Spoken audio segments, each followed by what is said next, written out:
नहीं मनु, देखिए ये सारा घटनाक्रम जो कुछ हुआ पिछले कुछ दिनों से दिल्ली में जंतर मंतर पे, सब राजनीति हो रही है, इससे इनकार नहीं कर सकते आप। कांग्रेस जनता पार्टी का भी लक्ष्य आखिर में राजनीति है, वो भी देर सवेर राजनीतिक दल बनाएंगे और किस पार्टी में जाते हैं क्या करते हैं वो देखना पड़ेगा। और कांग्रेस का दुख ये है कि जो वो पिछले 2.5-3 महीने से पेपर लीक को लेकर एक मुद्दा बना रहे थे, उसको कहीं नोटिस में नहीं लिया गया। कांग्रेस जनता पार्टी ने 30-32 दिन में जो भी अभियान करा, जो हुआ वो सारा कांग्रेस पार्टी को श्रेय मिल गया पेपर लीक का। अब कांग्रेस पार्टी थोड़ी उसके लिए एक परेशानी का सबब तो बन गया, लेकिन अब वो कांग्रेस लगातार ढूंढ रही है कि क्या करा जाए। लेकिन अब जो कांग्रेस की रणनीतियों में जो समझ पा रहा हूँ, कांग्रेस को लग रहा है कि अब हमको इस मुद्दे को आगे बढ़ाना है और इसी मुद्दे पे हमको आगे राजनीति करनी है। अभी धर्मेंद्र प्रधान निशाने पे थे, अब उसके बाद अब अमित शाह निशाने पे आ गए। लेकिन मैं थोड़ा हैरान और चिंतित भी हूँ, क्योंकि राहुल गांधी जो शब्द बोल जाते हैं या कह जाते हैं, कई बार वो उनको शायद उसका मतलब नहीं पता होता या वो क्या कहना चाह रहे होते हैं। कई बार मुझे लगता है कि कहीं कंफ्यूज हो जाते हैं। आज उन्होंने बीजेपी को, मैं कहूंगा जो भी उन्होंने शब्द बोला, पहला शब्द जो बोला जिसको कि उससे हटा दिया गया, लेकिन बीजेपी ने उसको खुल के बोला कि इडियट जो शब्द है राहुल गांधी ने वहां बैठी जो जनता थी, यूथ है, उनके लिए बोला है।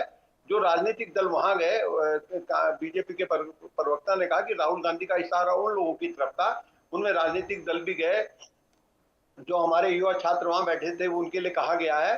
और जो अंधभक्त है, देखो मतलब अंधभक्त जो शब्द है, हमारे यहाँ हिंदुओं में एक शब्द है अंधभक्ति। अंधभक्ति, अब देखो बीजेपी चीजों को पकड़ने में एक्सपर्टीज है, बीजेपी ने पकड़ लिया। और अब राहुल गांधी भले ही कह रहे हैं मैं माफी नहीं मांगूंगा, वैसे कई बार वो कई मुद्दों पे माफी भी मांग चुके हैं, लेकिन अगर राहुल गांधी अपने भाषण को सवाल पूछते केंद्रीय गृह मंत्री से कि आप बताएं कि गोली किसके कहने पे चली, गोली क्यों चलाई गई, ये शब्द बोलने की जरूरत ही नहीं थी उनके पास। कल उनकी बहन प्रियंका ने बहुत अच्छे ढंग से प्रधानमंत्री मोदी को भी टारगेट करा, सरकार को भी टारगेट करा, और जो नए शिक्षा मंत्री बनाए उनको भी निशाने पे लिया। एक माहौल बना और लगा कि मतलब एक ठीक चर्चा सकारात्मक उसमें जा रही है। बीजेपी ने भी थोड़ा बहुत हो हल्ला करा, लेकिन आज लगा कि सब ठीक चल रहा है।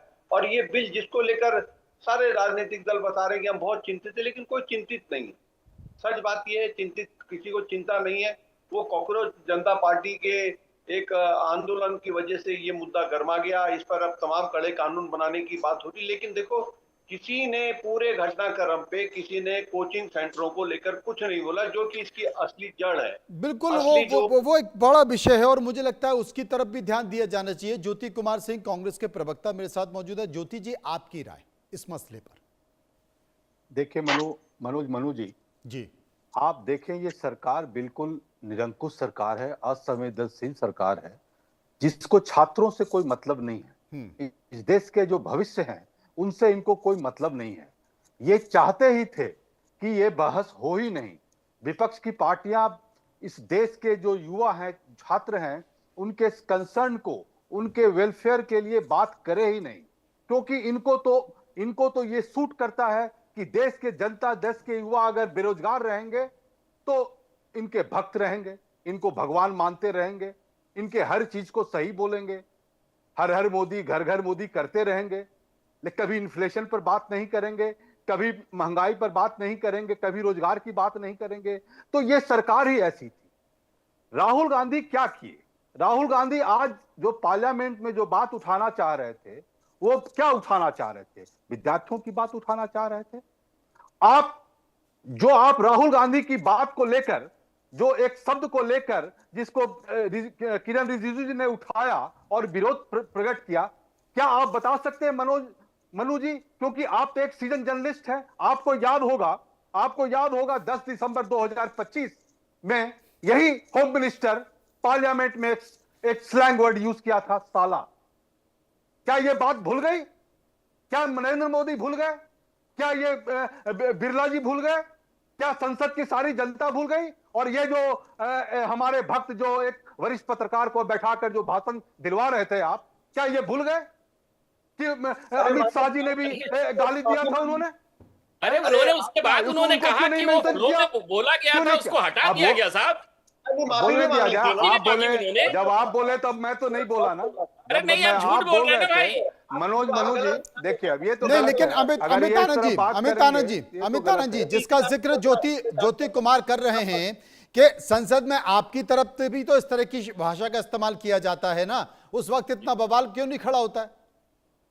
जी मनोज जी, सर्वप्रथम तो आज पूरा देश गुरु पूर्णिमा मना रहा है। आपको, आपके सभी पैनलिस्ट को, आपके सभी दर्शकों को गुरु पूर्णिमा की हार्दिक शुभकामनाएं। आज देखिए, आज पार्लियामेंट के अंदर जिस तरीके से एक्सीडेंटल एलओपी, इस देश के राजवंशी परंपरा के संवाहक श्रीमंत श्री राहुल गांधी जी ने जो आचरण किया है, वो देश की जनता कभी माफ नहीं करेगी। आज जब उनका मन लोकसभा के अंदर नहीं भरा, तो बाहर 6 बजे आकर जिस तरीके से प्रेस कॉन्फ्रेंस कर रहे थे। मनोज भाई, ये बताइए, जब 35 लोगों ने, इंक्लूडिंग प्रियंका गांधी, 45 लोगों ने, विपक्ष के लोगों ने लोकसभा में चर्चा में शामिल हुए और किसी को कोई दिक्कत नहीं हुई। कल श्रीमती प्रियंका गांधी ने जिस तरीके से कहा, और उन्होंने अपने भाषण में बार बार सनातन को भी अपमानित करने की बात कहती रही, उसके बावजूद भी लोगों ने उनकी बात सुनी। लेकिन आज राहुल गांधी 50 मिनट में जिस तरीके से बात करते हैं, उसके बाद महत्वपूर्ण बात यह है मनोज जी कि उनके बाद के बाद संसदीय कार्य मंत्री खड़े होते हैं, उनसे निवेदन करते हैं। उसके बाद सदन में पहली बार हुआ कि सदन का उपनेता माननीय श्री राजनाथ जी खड़े होते हैं और खड़े होकर अपने सांसदों से अपील करते हैं कि इनकी बात को सुनिए। उसके बावजूद राहुल गांधी जी फिर गोल पोस्ट बार बार चेंज करते हैं। अब वो एक नई बात कहते हैं कि मैं आरएसएस और बीजेपी वालों से माफी नहीं मांगूंगा। साहब, आपने अभी कुछ दिन पहले ही और बीजेपी वाले से मनोज सिंह चौहान से माफी मांगा। ये तो वो लोग जो अंग्रेजों से माफी मांगने वाले लोग हैं, जो चोर के नाम पे माफी मांगा। अंग्रेजों से माफी मांगने वाले लोग, माफी मांगने वाले लोग, माफी मांगने वाले लोग, ये जो सेकुलर लोग, हम देश के जो देश प्रेमी और जो हम लोग फ्रीडम फाइटर हैं, वो इस आरएसएस से माफी मांगने वाले लोगों से, जो अंग्रेजों से माफी मांगते, तो उससे हम माफी मांगेंगे? कभी नहीं मांगेंगे। इन छात्रों के लिए हम उनसे कदम से कदम मिलाकर चलेंगे, उनके हर संघर्ष में रहेंगे, उनके हर वेलफेयर की बात करेंगे, पार्लियामेंट से लेकर सड़क तक हम उनकी लड़ाई लड़ेंगे। चाहे ये प्रधानमंत्री, चाहे ये अमित शाह कितनी भी गोलियां चलाते रहे, उसको हम मानेंगे नहीं।